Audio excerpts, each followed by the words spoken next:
Now try অনেক বেশি কঠিন পরিস্থিতি পানি নিয়েছে take down come on Joet oh buddy one round Joet going for the booyah and yes come on Joet you guys can do it বাংলার বাঘেরা এগিয়ে যাচ্ছে কামড়িয়ে ধরেছে ইন্ডিয়াকে শট ক্যারেক্টার বাংলাদেশের পতাকা ফ্রান্সের বাঘে ধরেছে Joet and Joet of the booyah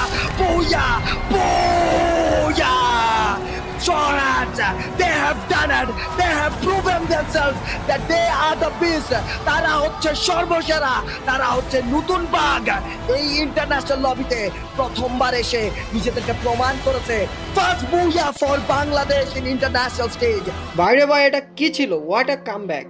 স্বপ্নের মতো কামব্যাক। যে স্টোহার্স প্রথমবারের মতো ইন্টারন্যাশনাল মঞ্চে, যে স্টোহার্স ডে ওয়ানে 6টি ম্যাচ খেলে মাত্র 24টি পয়েন্ট গেইন করে, যে স্টোহার্স এর প্রতি সবাই আশা ভরসা হারিয়ে ফেলেছিল, যে স্টোহার্স কে অন্যান্য স্কোয়াডরা প্ল্যানের মধ্যেই রাখি না, সেই স্টোহার্স টিম কালকের দিনের টেবিল টপার। তার সাথে গড়ে ফেলছে ইতিহাস। বাংলাদেশের হয়ে সর্বপ্রথম টিম স্টোহার্স যারা কিনা ভুইয়া করে ইন্টারন্যাশনাল মঞ্চ। মানে স্টোহার্স এর কালকের ভুইয়াটাই হলো বাংলাদেশের হয়ে ইন্টারন্যাশনাল মঞ্চের প্রথম ভুইয়া, এবং তারা ইন্টারন্যাশনাল মঞ্চে প্রথমবার সুযোগ পেয়েছে এবং প্রথমবার সুযোগ পেয়েই তারা বাজিমাত করেছে। তোমরা যদি ডে ওয়ান পুরোপুরি ভুলে যাও, স্টোহার্স এর ডে টুর পারফরমেন্সটা দেখো, একটি ভুইয়া তার সাথে ডে টুর টেবিল টপার 91টি পয়েন্ট নিয়ে, তাহলে কি ভাই আমরা তো আশা করতেই পারি বাংলাদেশি টিম গ্র্যান্ড ফাইনাল খেলবে। তাহলে তো ভাই আমরা আশা করতেই পারি বাংলাদেশি টিম ওয়ার্ল্ড কাপ নিবে। গাইস তোমরা ডে টুর দিকে তাকাও, তাহলেই দেখতে পারবা স্টোহার্স কি পারফরমেন্সটা করছে। আর যদি ডে ওয়ানে এরকম পারফরমেন্স করতে পারতো, তাহলে তো ভাইয়া আমরা ডিরেক্ট গ্র্যান্ড ফাইনাল খেলার স্বপ্ন দেখতাম। বাট যাই হোক, শেষমেশ ভালো কিছু হয়েছে এটাই। আমাদের টিম টিএসি বা আরএসকে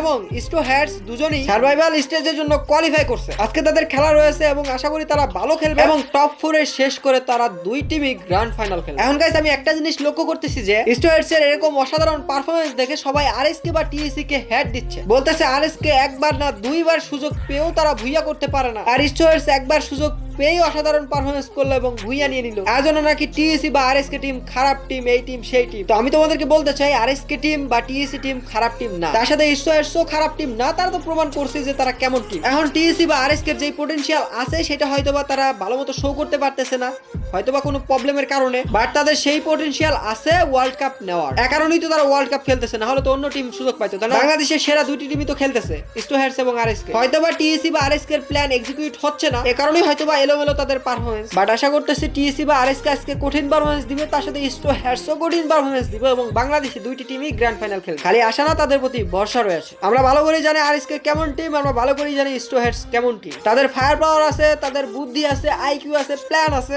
আশা করি এই ওয়ার্ল্ড কাপে তারা কিছু করে দেখাবে। তোমরাই তাকিয়ে দেখো স্টোহার্স এর ডে ওয়ান এর পারফরমেন্স কি ছিল। কেউ কি ভাবতে পারছো স্টোহার্স কোয়ালিফাই করবে সার্ভাইভাল স্টেজের জন্য? কেউ কি ভাবতে পারছো স্টোহার্স ভুইয়া নিবে ইন্টারন্যাশনাল মঞ্চে? কেউ কি ভাবতে পারছো ডে টুর টেবিল টপার হবে স্টোহার্স? আমি জানি কেউই ভাবতে পারো নাই, বাট আমাদের বাংলাদেশি টিম স্টোহার্স করে দেখিয়েছে। তার সাথে আরএসকে বা টিএসি তারাও করে দেখিয়েছে, তারাও সার্ভাইভাল স্টেজের জন্য কোয়ালিফাই করছে। আজকে খেলা হবে। এন্ড যারা হেড দিচ্ছ আরএসকে বা টিএসি কে, স্টোহার্স এর এরকম অসাধারণ পারফরমেন্স দেখে তাদেরকে বলি দুইটাই আমাদের বাংলাদেশি টিম। তারা যদি খারাপ করে আমাদেরই চলবে, তারা ভালো করলে আমরাই খুশি হব। কাউকেই তোমরা হেড দিও না, দুই টিমকেই সাপোর্ট করো। আশা করি তারা আমাদেরকে নিরাশ করবে না, এবার তারা কিছু না কিছু করে দেখাবেই। স্টোহার্স যেরকম বাংলার বাঘ, আরএসকে টিএসিও তেমন বাংলার বাঘ। এন্ড অনেকেই তুলনা করতেছো আরএসকে বা টিএসি থেকে নাকি স্টোহার্স ভালো টিম। ভাই এরকম নিজেদের মধ্যে তুলনা করো না, দুইটা টিমই ভালো টিম। আরএসকে এর পারফরম্যান্সও একেবারে খারাপ ছিল না, 95টি পয়েন্ট নিয়ে তারা টপ 10 সিকিউর করছে। আর এদিকে আমাদের স্টোহার্স ভুইয়ার সাথে 115টি পয়েন্ট নিয়ে টপ 9 সিকিউর করছে। তো কংগ্রাচুলেশন স্টোহার্স, কংগ্রাচুলেশন আরএসকে টিএসি। আমাদের জন্য দোয়া করি যেন তোমরা